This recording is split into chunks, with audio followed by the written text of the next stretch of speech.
काला साया। यूं तो बनारस घाट अपनी खूबसूरती के लिए बहुत प्रचलित है, पर घाट के किनारे कई राज लिए बैठे हैं। ये कहानी शुरू होती है बनारस के घाट के पास बने ममता निवास से, जहां प्रिया लाल जोड़े में ममता के घर उसकी बहू बनकर आती है। आओ आओ बहू, घर को अपने पैरों से पवित्र करो। ममता घर की दहलीज पार कर ही रही होती है कि अचानक एक बहुत गंदी सी बास पूरे घर में फैल जाती है।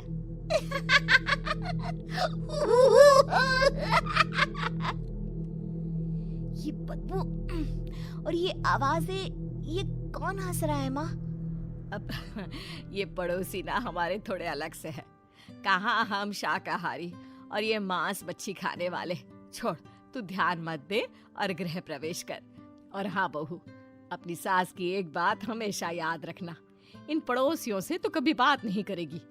अच्छे लोग नहीं है ये। अपनी सास की ये बात मानेगी ना बेटा? हाँ माँ, जो आपकी मर्जी, मैं उनसे बात नहीं करूंगी। अगले दिन प्रिया अपनी पहली रसोई बनाने रसोई घर में जाती है। ये छोकी बात तो नाक में जा रही है। एक काम करती हूँ, खिड़की खोल देती हूँ। प्रिया खिड़की खोलने जाती है। इतने जाले, लगता है इस खिड़की को कभी खोला ही नहीं गया। पर ऐसा क्यों? ओह, नॉन वेज की स्मेल आती होगी ना। 2 मिनट के लिए खोल लेती हूँ, फिर बंद कर दूंगी। प्रिया खिड़की खोलती है। खिड़की खोलते ही उसकी नजर सामने वाले घर की खिड़की पर पड़ती है, जहाँ एक लड़की खड़ी होती है। हाथों में मेहंदी, लाल रंग की साड़ी, बिल्कुल सजी धजी, मानो प्रिया की तरह ही वो भी नई नवेली बहू हो। वो प्रिया को देखकर मुस्कुराती है। हे भगवान, माँ ने तो इनसे बात करने को मना किया था। प्रिया फौरन ही खिड़की बंद कर देती है और तवे पर चढ़े रोटी की ओर देखने लगती है, पर वहाँ रोटी न होकर मछली पड़ी होती है। ये क्या? पहली ही रसोई में इतनी बड़ी गलती। हे भगवान, अब मैं क्या करूं? प्रिया बहुत डर जाती है और फौरन रसोई की सफाई करने और फिर सभी के लिए खाना बनाने लग जाती है। जब वो सबको खाना परोसती है, सब तो ठीक है, मैं बेकार में चिंता कर रही थी। हे भगवान, ऐसे ही बस अपनी कृपा बनाए रखना। रात के वक्त जब सब सो रहे होते हैं, तब प्रिया को पायल की आवाज सुनाई देती है, जिससे उसकी आंख खुल जाती है। ये पायल की आवाज कहाँ से आ रही है? प्रिया उठकर उस आवाज के पीछे छत की सीढ़ियों तक जाती है।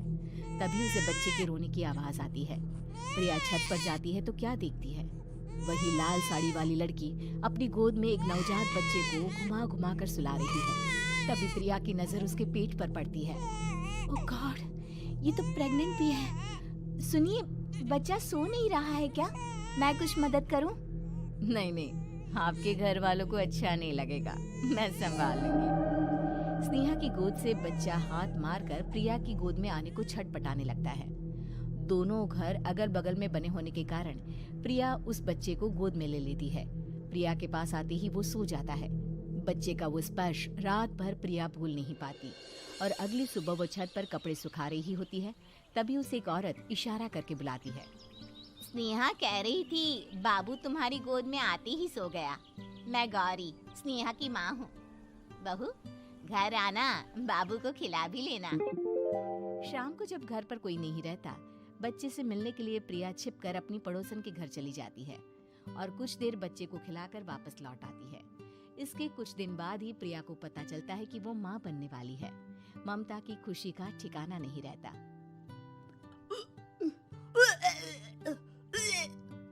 माँ जी, पता नहीं क्यों उल्टी आ रही है। प्रिया भागती हुई वॉशरूम में जाती है तो हरे और लाल रंग की उल्टी करती है। उस उल्टी में से कीड़े निकलते हैं। ये क्या?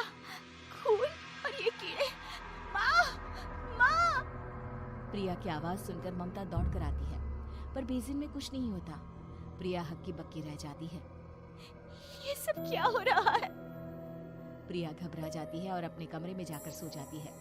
डर के कारण वो इतनी थक जाती है कि उसकी आंख लग जाती है। तब उसे ऐसा लगता है उसके पेट पर मानो कोई बैठा हुआ हो। कौन हो? प्रिया के पेट पर एक 5 महीने की बच्ची बैठी हुई थी, जो बुरी तरह जली हुई थी। माँ, तुम ही मुझे लाई ना अपने पेट में। मैं तुम्हारी माँ नहीं हूँ। कौन हो तुम? माँ, देखो मैं जल गई बुरी तरह से। 6 महीने पेट में रहने को भी मुझे नहीं मिला। सहला दो ना माँ। बचाओ, बचाओ, माँ! ममता दौड़कर कमरे में आती है। प्रिया की बातें सुनकर वो सब समझ जाती है। तू कहीं बगल वाले घर में तो नहीं जाकर आई ना बहू? मुझे माफ कर दो, मैं गई थी माँ। उस घर में सब मरे हुए हैं बहू। कई साल पहले स्नेहा उस घर में बहू बनकर आई थी। कुछ ही दिन में वो एक बच्चे को जन्म देने वाली थी। पूरा घर बच्चे के आने की खुशी में खोया था कि एक दिन अचानक उस घर में आग लग गई। सब बुरी तरह जलकर मर गए। गौरी आज भी दादी बनने का इंतजार कर रही है और इसीलिए स्नेहा ने अपना अजन्मा बच्चा तुम्हारी कोख में डाल दिया।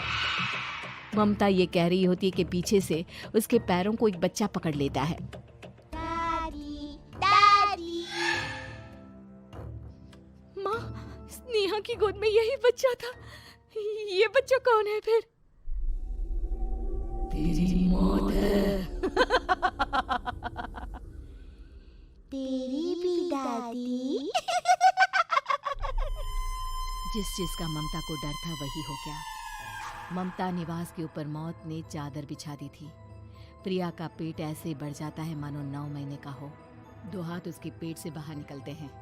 बहू, संतोष को फोन कर, किसी पंडित जी को बुला बहू। प्रिया का पति भागता हुआ घर आता है। ये तो होना ही था माँ। तेरा पाप तेरे सामने आ गया तो तू सह नहीं पा रही है। स्नेहा घर में आग लगी नहीं थी, माँ ने लगाई थी, प्रॉपर्टी की लालच में। और वो बच्चा मेरी पहली पत्नी का बच्चा है, मेरा बेटा, जो कि उस आग की चपेट का शिकार हो गया था। मैंने तुमसे ये सब माँ के कहने पर छुपाया था। मुझे माफ कर दो प्रिया। तुम अगर चाहो तो यहाँ से जा सकती हो। मैं तुम्हें किसी भी बंधन में रखना नहीं चाहता। मेरी शादी हुई है आपसे, मैं आपको छोड़ नहीं सकती, पर उससे पहले हमें स्नेहा, उसकी माँ और बच्चे की आत्मा की शांति करवानी होगी। संतोष और ममता गौरी के घर जाते हैं। अंदर सब कुछ जला हुआ होता है। जमीन पर जली हुई लाशें बिखरी हुई थी।